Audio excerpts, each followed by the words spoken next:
Hello everybody, Timothy Bailey with Project Learn and our video for today.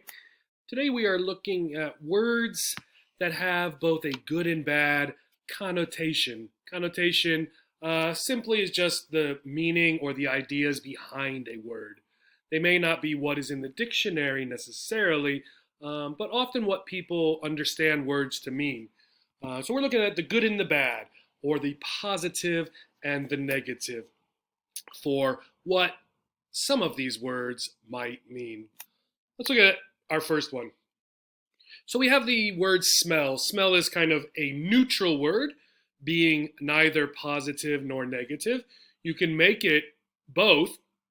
For example, you could say something has a bad smell, but there are also words that are clearly positive or negative. Let's look at a couple pictures. So we have this flower, two flowers. And then we have here, what do we have here? A lot of garbage, right? Or trash. So for the idea of smell, there's a word for this and a word for this here. The positive, let's say, and the negative.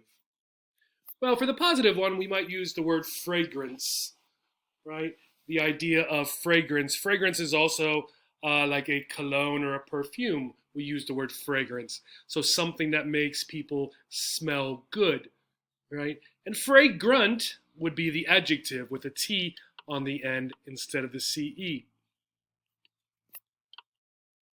For the negative, we would have a word like stench, right? If you see the word stench, this is never a good thing, right? It is always a bad thing.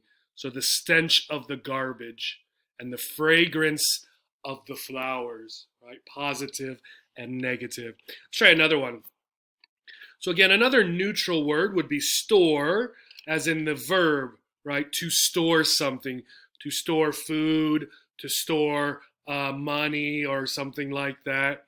And that's my first one here, putting money in the piggy bank, to store it, to keep it. And then we have what you see here in this picture, right? This is someone's, looks like possibly a bedroom, but you see all of the stuff that they are storing.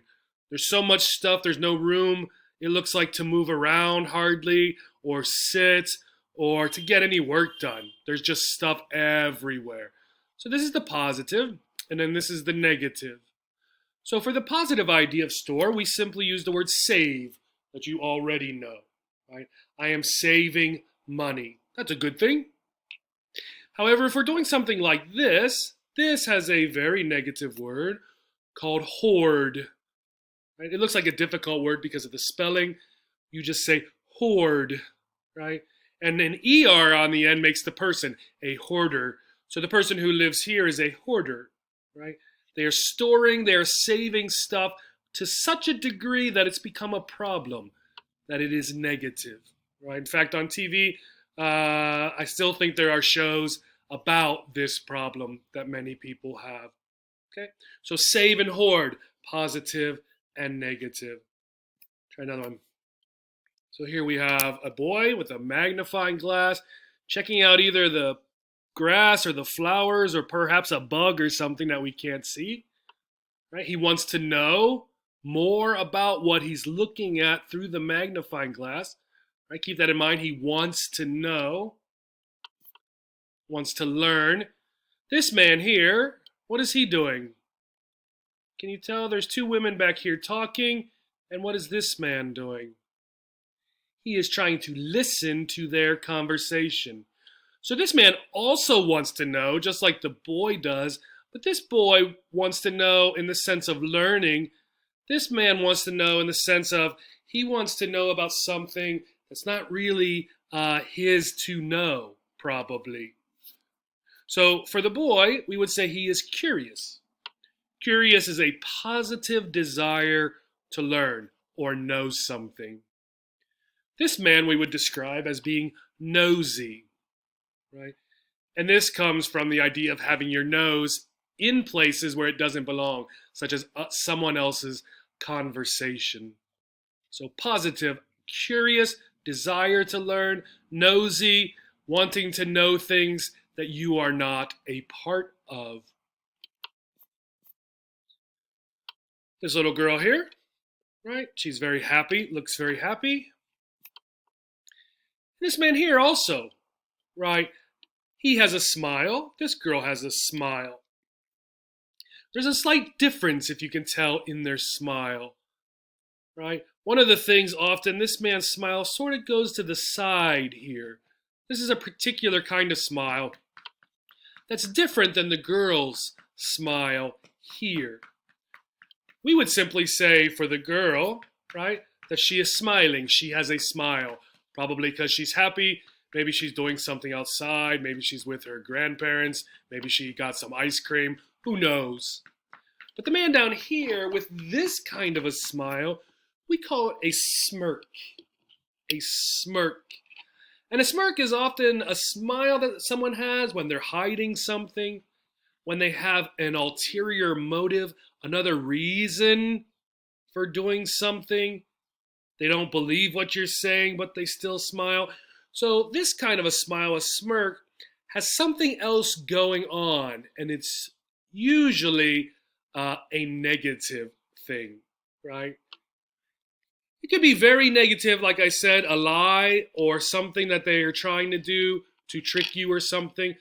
Or it could be less serious, right? And maybe someone, your friend, is just having fun with you in some kind of a way, and they smirk, right? But it is different than this smile out of just pure happiness. Try another one. So we have this guy here, right? Right? Very thin, not a lot of muscle, right? Even though he's standing like this, you can see his arms and his torso here. And then we have the lady here, right? Now this one is not always positive and negative, but it tends to be, and it tends to be within the context of how people are talking. So for the woman here, we would say slender. Someone who is slender, right, is not very large, right?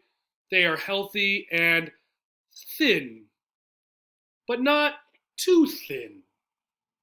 If they are too thin in the sense that they really have no definition or muscles, or perhaps are even unhealthy, right? Or for a child, they could just be still very young, right? And so they don't gain any weight or muscle. So for the man down here, we're going to say that he is skinny, right? Skinny. And again, this one is not always positive and negative, but it does sort of have a more negative connotation than the word slender would.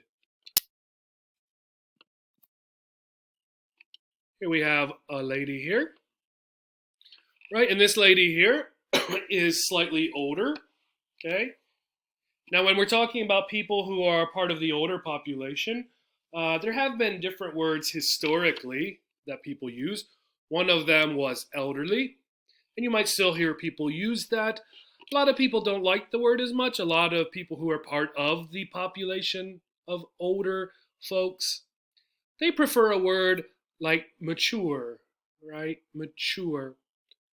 So if you hear mature, it could mean different things. It could mean someone who is maybe well behaved or is sort of beyond their years, even if they're young, how they act, their behavior, right? Their ideas might be mature. Or a mature person might be someone who is older, right? Part of the older population. Someone we might also refer to as a senior citizen, although at times senior citizen sounds very very cold and very formal for like a government form or something like that. Right? So mature is a good word to use. Here we have a roller coaster. Imagine two boys are thinking about riding the roller coaster, right? This boy here is excited to ride the roller coaster, right? He probably can't ride it now. He's probably too young or too little, too short, right? But he's excited about the idea of riding the roller coaster. This boy is not excited. He is scared or nervous. The word for that is anxious. Anxious. Now be careful when you're listening to native speakers because many native speakers will use these two words to mean the same thing. But anxious does not mean excited. Anxious means scared, nervous, fearful, right? Excited means excited, okay? All right, let's try to fill in some words. I need to wash some clothes, right? This should say these. These clothes have a what? A fragrance or a stench? They have a stench, right? That's why I need to wash some clothes, because these clothes are dirty, right? They have a stench. In order to go to college, I need to what? A lot of money. Do I need to save or hoard money? I need to save money, right? Save. Try another one. My sister is always wanting to know what I'm doing. She's very, what? Curious or nosy? You can theoretically use both here, right? But in terms of perhaps she doesn't need to know, or perhaps it's not her business or something, we would probably say nosy, right? Nosy. When asked the question, the politician had an evil what? Now here we've added an adjective, the word evil, right? Which, if you'll notice, I said it's an adjective, and that's because of the position here. Article, there's going to be a noun here, so this is an adjective. Evil can also be a noun in other situations. This is a negative word, so we're probably going to use a word, not smile, although that would work because we're using the adjective to change the meaning of it. But smirk would work even better, right? An evil smirk. Try another one. I was very what when I was a kid? So when I was young, when I was 8 years old, 10 years old, I was always outside, running around, doing stuff, eating healthy because my parents, right, that's what they had us do, right? I wasn't gaining a lot of weight or muscle, right? Here's the important part. So I was very skinny, right? Skinny. And one last one. Tessa is what about her birthday party? Is she anxious or excited? Let's assume that Tessa wants to go to her birthday party, wants to have a birthday party. It is a good thing for her. We would say she is excited, right? Excited. Now, perhaps if Tessa did not do well around other people or children, or is nervous, right, around other people or something, then we might use the word anxious, right, for birthday party.